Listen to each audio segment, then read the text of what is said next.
everybody, I hope you are all well and staying safe at home. Today we are going to be reading a little bit more of Never Tickle the Tickle Monster. If you haven't seen Miss Ham's video yet, where she read the first part of this book, then I suggest you go and watch that first so you don't miss out on anything that's already happened, because it's very, very exciting. I also have a very cheeky kitten running around at the moment, so let's see if he decides to make an appearance on camera. Let's find out. So anyway, let's get into the book. But sadly, Jimmy had often felt everybody had a better life than he did, even when they didn't. "Tidy up your bedroom, Jimmy," his dad told him every Sunday. Jimmy always nodded.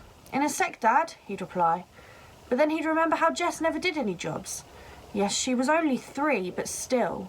So he always went back to playing robots versus dolls. The robots were his. They were armed with rockets, laser guns, and 2 attack helicopters. The dolls belonged to his sister. They were armed with slippers, a sparkly mirror, and a pink potty. The dolls did not often win. Now, Jimmy, like every other child in the world, knew there was a tickle monster. And like every other child in the world, he knew that if the tickle monster visited him, he had to follow a rule. A simple rule never to be broken. The rule was this: never ever tickle the tickle monster back. The tickle monster clambered through Jimmy's window at exactly 12 o'clock midnight. Before I must go on, I must describe the tickle monster to you. But I don't mind. I'd much rather describe a monster than a boring old person.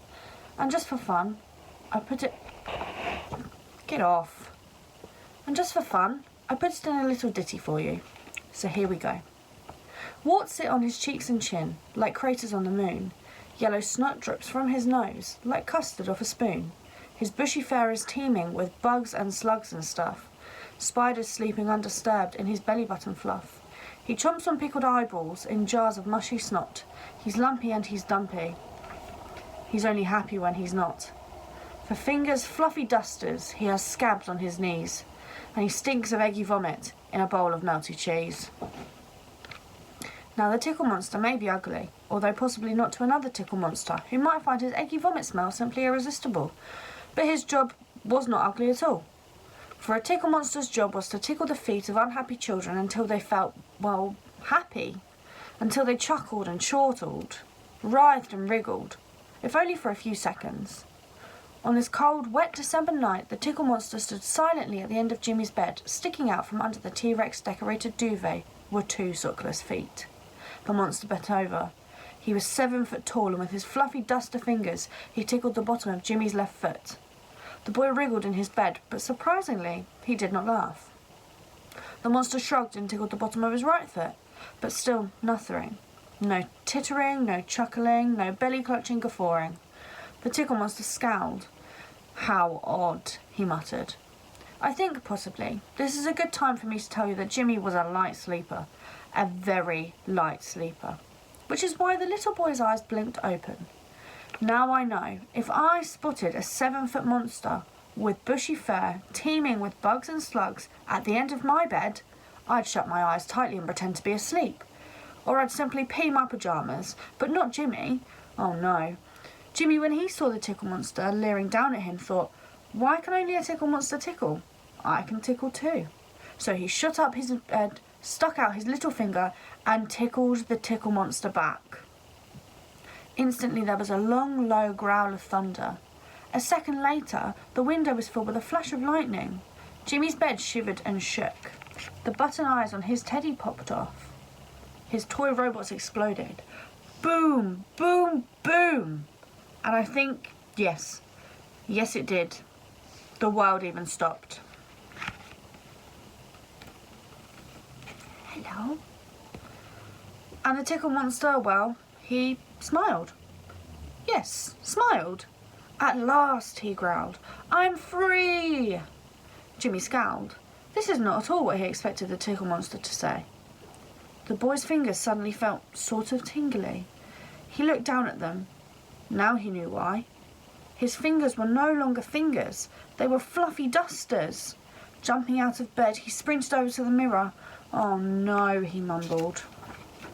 Every part of his body was now covered by thick, bushy fur, teeming with bugs and slugs. And as he looked, 3 warts popped up on his chin with a plop, plop, plop. Then suddenly, his nose grew to the length of a cucumber.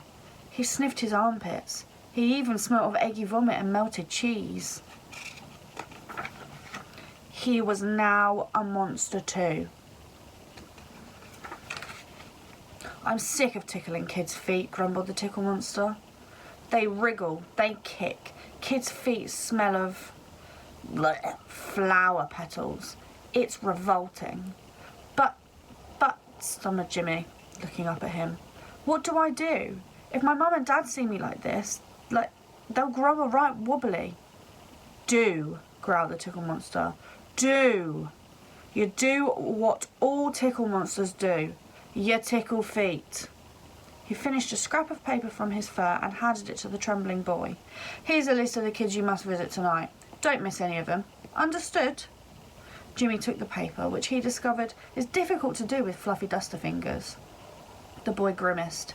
The paper felt sticky. Sorry, grunted the monster. I got snot on it. I dribble a lot, you see. But this is crazy, protested Jimmy. How will I even find... He looked at the first name. Genji Chen? Snot. Snot? The Tickle Monster's snot is magic. It is? The monster ballooned his warty cheeks. Just a drop on the little carpet there and, step in it. You must be joking. I'm a monster, snarled the monster, spraying spit on the trembling boy's cheeks. I don't joke. Jimmy swallowed and nodded. Remember, the monster stepped closer to him, tapping the top of the boy's skull with a finger. But being fluffy, it didn't hurt very much. You must visit everybody on the list by sunup. If you don't, well, we all know what happens. Jimmy gulped. We do? Yes, we do. I don't. The monster rolled his eyes. Kids, he muttered. Listen up then. This is important. If you don't tickle everybody on the list by sunup, you'll stay a Tickle Monster forever. Jimmy's jaw dropped to his furry chest. Forever? He gasped. Yep. Forever. But, forever? Is there an echo in here? But, the monster shushed him. And as you probably know, having been to school and all, forever is a very long time. Jimmy's shoulders slumped. What will Mum say? He muttered miserably. But the Tickle Monster did not even bother to reply, and simply smiled. It was the most horrific of things to see, as his teeth were rotten, the cracks filled with half-chewed eyeballs. Right, I'm off on holiday. Skegness, I think. I always wanted to try candy floss. He winked at Jimmy.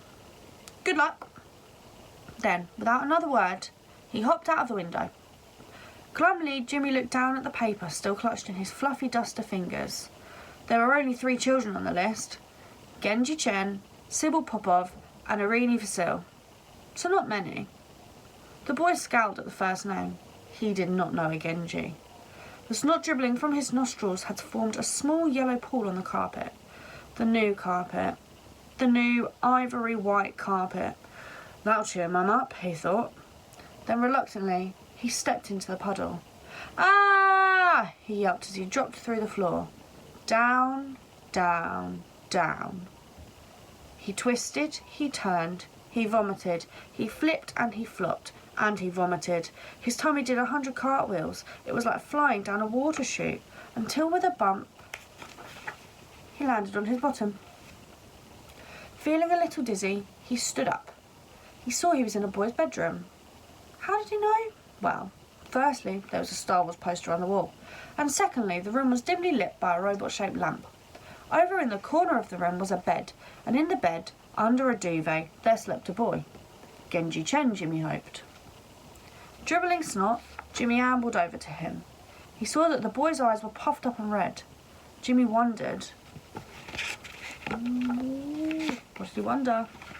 If he'd been crying. In the boy's hands there was a photograph of a very old man. Jimmy looked closer. The man looked very much like the boy. His granddad, possibly? Jimmy went to the foot of the bed and folded back the bottom of the blanket. There were the boy's sockless feet. Jimmy tickled his left foot and the boy giggled. Jimmy smiled. This job was simple, he decided. So just for fun, he tickled the boy's other foot. The boy chuckled and chortled, writhed and wriggled. Then he twisted over, lifted his foot and kicked Jimmy right in the teeth. Sadly, Tickle monsters never brushed their teeth, so Jimmy's teeth were now all rotten, and 3 of them snapped off and fell to the floor. Jimmy howled in agony. Howled in agony. That's better. Clutching his throbbing jaw. Who's there? Oh no, thought Jimmy. The boy was waking up. Swiftly, he stepped in the pool of snot. As he was whisked away, he decided from now on he'd only tickle 1 foot. And then stepped back. This time when he landed on his bottom with a thump, it was not in a bedroom. It was in a hospital. He'd been to a hospital in England when he'd hurt his elbow trampolining, but this hospital looked much different. Firstly, all the beds looked old and rusty. Secondly, it was very dirty. There seemed to be dust everywhere. And thirdly, this hospital was in a tent. Jimmy ambled over to the closest bed. He peered at the chart, looked at the end of it, and saw that Sybil Popoff had been written at the top. Excellent. This was her. Suddenly, there was a colossal bang. The floor shook and Jimmy almost fell over. Bang, bang, bang. Then just as suddenly, it went silent. Jimmy was now trembling in fright. It was as if this was a war zone going on. He was tempted to jump in a pool of snot and scarlet, but he knew if he did not tickle the feet of Sybil Popoff, he'd be a tickle monster forever. Swiftly, he moved to the top of the bed. He discovered a girl there. Her cheeks were terribly pale and her long brown curls were peppered with dust. Even in her sleep, she looked unhappy. Jimmy flexed his fluffy fingers. Possibly, if he tickled her feet, it'd cheer her up a bit. But when he went to lift the bottom of her blanket, he discovered the girl did not have 2 feet. She only had 1. It was then that Jimmy spotted the wooden crutch by her bed. The boy stood there for a long time, the muffled bangs echoing through the hospital tent. He thought of England and how lucky he was to live where he was, where there was no war. Very gently, he tickled the bottom of Sybil's foot. She did not laugh, but for just a second her lips twitched and the frown shadowing her brow lifted. This is all he could hope for. There were, he wondered, many things even a tickle monster could not fix. Stepping into a newly formed pool of snot, Jimmy twisted and flipped all the way back to his last job. When he landed, on his bottom with a thump, he discovered he was now in a very big, very murky room. The walls were grey, and there were no windows in them at all. The boy shivered, the cold stone floor stabbing mercilessly at his furry feet. There were 20 or so rusty steel cots lined up in a row in the middle of the room. Jimmy peeked between the bars and saw that there were children in them. The boy wondered why they were there and where all the mums and dads were. He also wondered which one of them was Irene Vasile. He could call her name, but if he did, they might all wake up, so he decided it would be best if he tickled all of them. Slowly, Jimmy lumbered from cot to cot, tickling the tiny feet that stuck out from between the bars. The children chuckled and chortled, writhed and wriggled. Finally, when Jimmy got to the very last cot, he saw there was a girl asleep in it. As he tickled her tiny foot, she giggled and her eyes blinked open. It seemed she was a light sleeper too.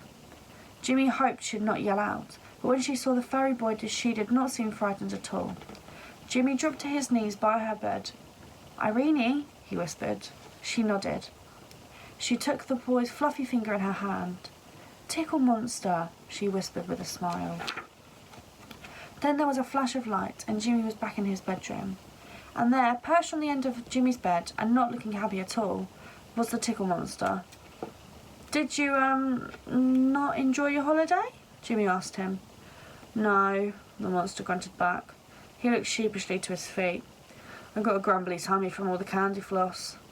"Oh, and I miss being a tickle monster too much." The monster looked up. "You see, there's a lot of unhappy kids in the world, and I help them. Not a lot, but I still do. I help them just a tiny, tiny bit. And that's important, don't you think?" As he stood there, Jimmy remembered Genji Chan, who had lost his granddad, and Sybil Popoff, who had lost her foot. He remembered the cots too, full of tiny children wrapped in dirty blankets. He wiped his wet cheeks and nodded. "I do." "Good. So you're sacked. Now, off to bed with you." But I can't. Look at me, I'm still a monster. Mum will throw a fit when she sees me. The monster chuckled. Go to sleep now. Reluctantly, Jimmy nodded and clambered into his bed. He shut his eyes, and a second later, the Tickle monster was nowhere to be seen. The next day, Jimmy tumbled out of bed and sprinted over to the mirror. He smiled.